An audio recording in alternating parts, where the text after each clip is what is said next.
The Pacific Ocean is bigger than our imagination. Even if there is a hole in the Pacific Ocean on the coast of Chile, that hole will be on the other side of the Earth. Welcome to FNF Stories videos, once again. Viewers, there are 5 oceans in the world. The largest of these 5 oceans is called the Pacific Ocean, and it is spread over an area of 165 million square kilometers. You will be surprised to know that the total land of our world, that is, the total dry part, is spread over 148 million square kilometers, which means that if we remove the other 4 oceans and talk only about the Pacific Ocean, then it is much larger than all the mountains, deserts, forests, and islands of our world alone. There are only a few islands in this entire ocean, and they are so small that they look like a dot compared to this magnificent ocean. And gold on gold, these are the islands on which most people have never set foot. In short, if a person gets lost in this Pacific Ocean, there is almost no chance of finding him. But today, you will learn the real story of a person who got lost in this Pacific Ocean on his small boat, and that too, not just for 10 or 15 days, but for a full 438 days. Yes, this person accidentally made a world record that perhaps no one would like to break, even if they wanted to. This world record of spending the most time alone in the ocean was made by a man named George Salvador Alvarenga, who spent a full 438 days in the ocean, and that too on a small 7-boot boat. But the question is, how did he stay alive alone in the scary ocean for the last 14 months? But before that, we will know why he went to the ocean. This was in 2012, when this man named George Alvarenga lived in a small village in Mexico, Costa Azul. George was 36 years old at the time, and he was also an expert fisherman. On November 17, 2012, George set out on his small boat for fishing with a friend. His plan was to spend only 30 hours in the ocean, which is why there was not much luggage on his small boat. There was only one engine and a refrigerator in this 7-foot boat in which he stored fish. George, who took only 1 day's food with him, did not know that his next 438 days would be the worst days of his life. He went 120 kilometers away from the coast of Mexico and set up his net in the sea. But at the same time, a terrible sea storm reached there. To save his life, he left the fishing net there and ran back to the shore, upside down. After running the boat at full speed for 6 hours, at 7 in the morning he was only 20 kilometers away from the shore, and he could see his village. He had left this storm far away, but now his luck had stopped working. At a distance of only 20 kilometers from the shore, his boat's engine broke down. Now he had neither a float nor a sail to control the direction of the boat. But he had a radio through which he sent his location to his boss and started waiting for his answer. But after that, what happened was the dream of every fisherman. Yes, while waiting for his boss's answer, his radio's battery was also answered, and now these 2 fishermen had lost contact with the outside world. George Alvarenga and his companion were still in shock that suddenly what happened, which they had no idea about. The strong winds had started pushing them back towards the sea, and the shore they were seeing was slowly moving away from them.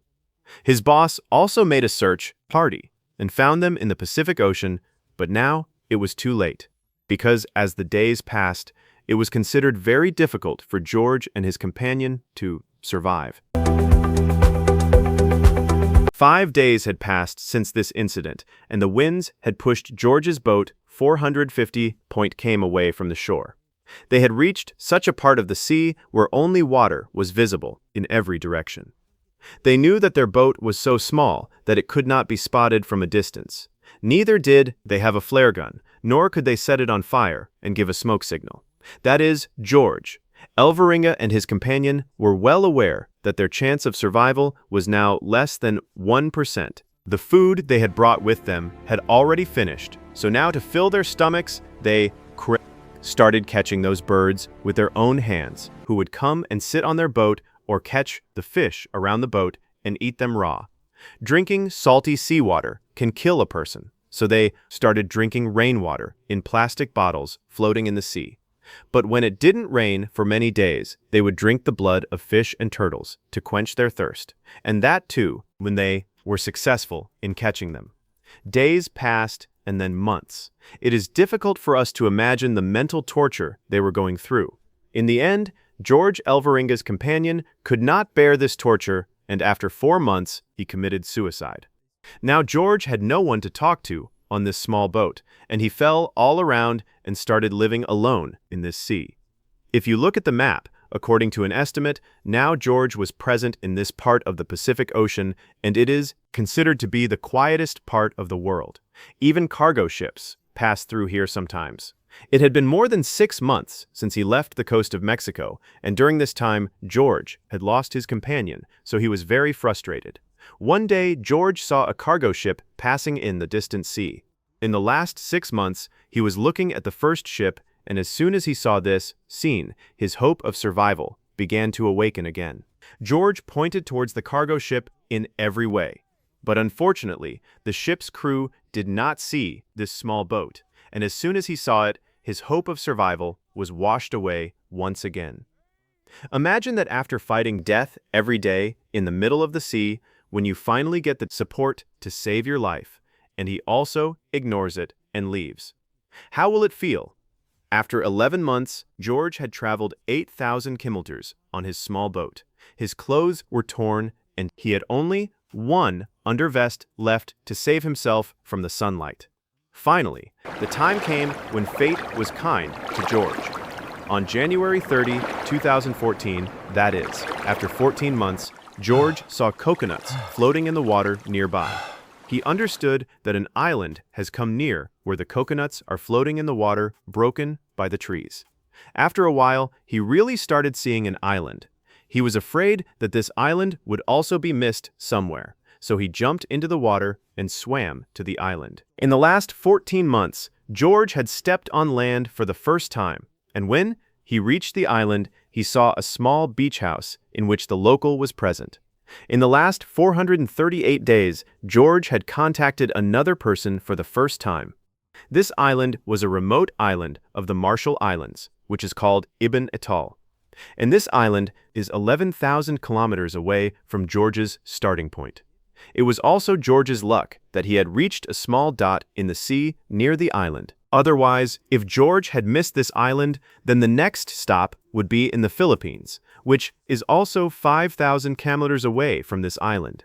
From there, George was sent back to his home, where another problem surrounded him as soon as he reached. Yes, when he reached back, George published a book called 438 Days. But George was accused of killing his partner, and a case was filed against him. The same partner who committed suicide, according to George. I hope you will like and share this video of FNF Stories.